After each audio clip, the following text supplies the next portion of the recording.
तेरे पलायन करेगा हिंदू? भारत में संविधान चल रहा है क्योंकि भारत में हिंदू बहुसंख्यक है। भारत में लोकतंत्र चल रहा है क्योंकि यहाँ हिंदू बहुसंख्यक है। भारत की सेना विद्रोह नहीं करती है क्योंकि सेना में हिंदू बहुसंख्यक है। भारत के जो नौकरशाह है वो सत्ता परिवर्तन के लिए साजिश नहीं करते क्योंकि नौकरशाही में भी हिंदू बहुसंख्यक है। अगर भारत में जो कुछ ठीक चल रहा है, जो पाकिस्तान जो होता है वो भारत में नहीं होता, जो बांग्लादेश में होता है वो भारत में नहीं होता, उसका मूल कारण है कि भारत में हिंदू बहुसंख्यक है। मैं आपको कुछ इंटरनेशनल पर्सपेक्टिव बताता हूँ।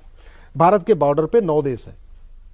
9 देश में 9 के 9 उनके टारगेट पे हैं कि 9 के 9 को उसको खुरासान कहते हैं। बेसिकली वो खुरासान प्रांत कहते हैं कि पूरे खुरासान पे गजवा हिंद करना। जब हम गजवा हिंद की बात करते हैं तो हिंदुस्तान को नहीं कन्वर्ट करना, उस पूरे खुरासान को ही कन्वर्ट कर देना। ये जिहादी डॉक्ट्रिन है। जिहादी डॉक्ट्रिन है। रिटन डॉक्यूमेंटेड है, मल्टीपल कॉन्स्पिरेसी थ्योरी नहीं है जिसको कई वामपंथी पत्रकार कहते हैं, नहीं, ये तो बोलते हैं। दुनिया का सबसे बड़ा जमाती संगठन जो 150 देशों में काम करता है, जिसको रूस ने बैन किया, तजाकिस्तान ने बैन किया, उज्बेकिस्तान ने बैन किया है, विकिपीडिया पे अवेलेबल है, उसका मुख्यालय भारत में है।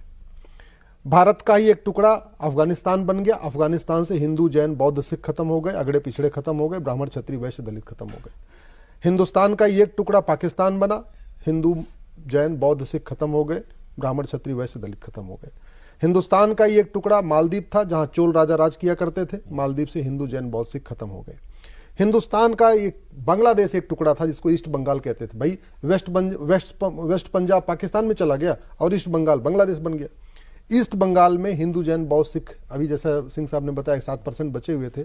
अगले 2 से 3 साल के अंदर वो सब या तो कन्वर्ट हो जाएंगे या तो भाग जाएंगे। तो आपका बांग्लादेश भी हिंदू जैन बौद्ध सिख से खत्म हो चुका है।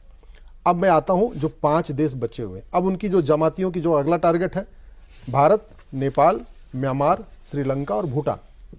और इन 5 देशों में आप देखिए बहुत तेजी के साथ डेमोग्राफिक चेंज हो रहा है। भारत की बात मैं करूं, 28 राज्य हैं, 8 केंद्र शासित प्रदेश हो गए, टोटल हो गए 36।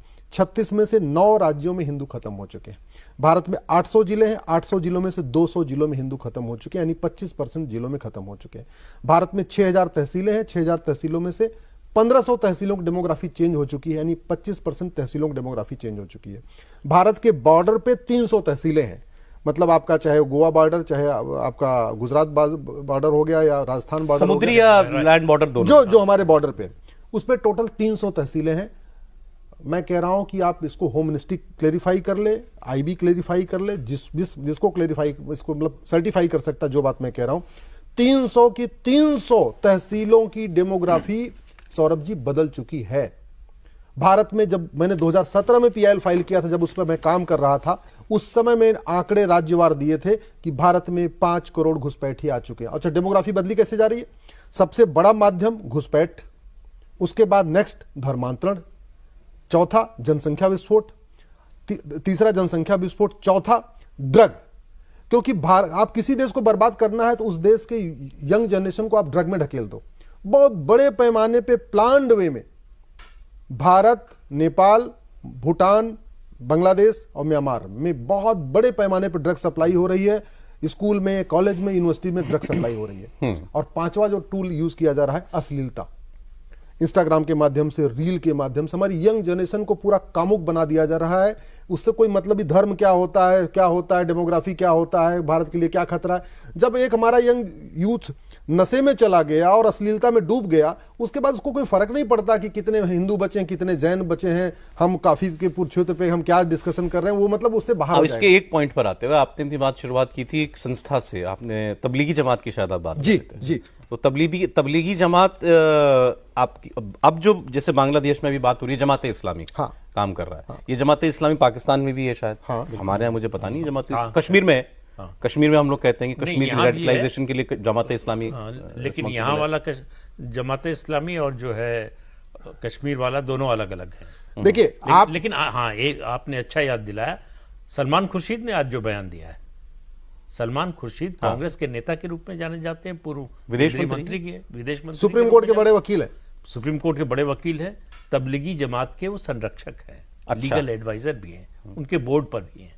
तबलीगी जमात नहीं, जमाते इस्लामी की। जमाते इस्लामी के, हाँ बिल्कुल। तो जमाते इस्लामी, और ये सारी जमाते इस्लामी एक ही हुई ना, बांग्लादेश, भारत, पाकिस्तान से मिला के। आप सर, आप जितने नाम ले रहे हैं ना, आप टहनियों का नाम ले रहे हैं, आप पत्तों का नाम ले रहे हैं।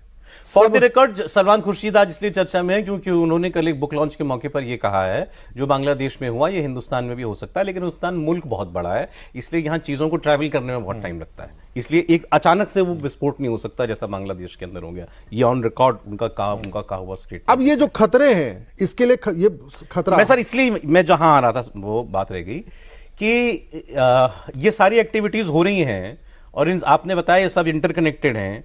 वहां जमात इस्लामी तो कर रहा है ना बांग्लादेश में जो कुछ कर रहा है, जिन लोगों को जो मार ये सारे के सारे वेल कनेक्टेड हैं, वेल ऑर्गेनाइज्ड हैं, चाहे वो पाकिस्तान का जमात इस्लामी है, चाहे भारत का पीएफआई है, चाहे बांग्लादेश का जमात इस्लामी है, सब कनेक्टेड है। अल्टीमेट सोच है गजवा हिंद। अब मैं फिर से करेक्ट कर दूं, गजवा हिंद का मतलब केवल हिंदुस्तान से हिंदुओं को खत्म नहीं करना, क्योंकि तो पूरी दुनिया में इस्लाम जैन बौद्ध सिख और हिंदू ये सब हिंदू ही हैं।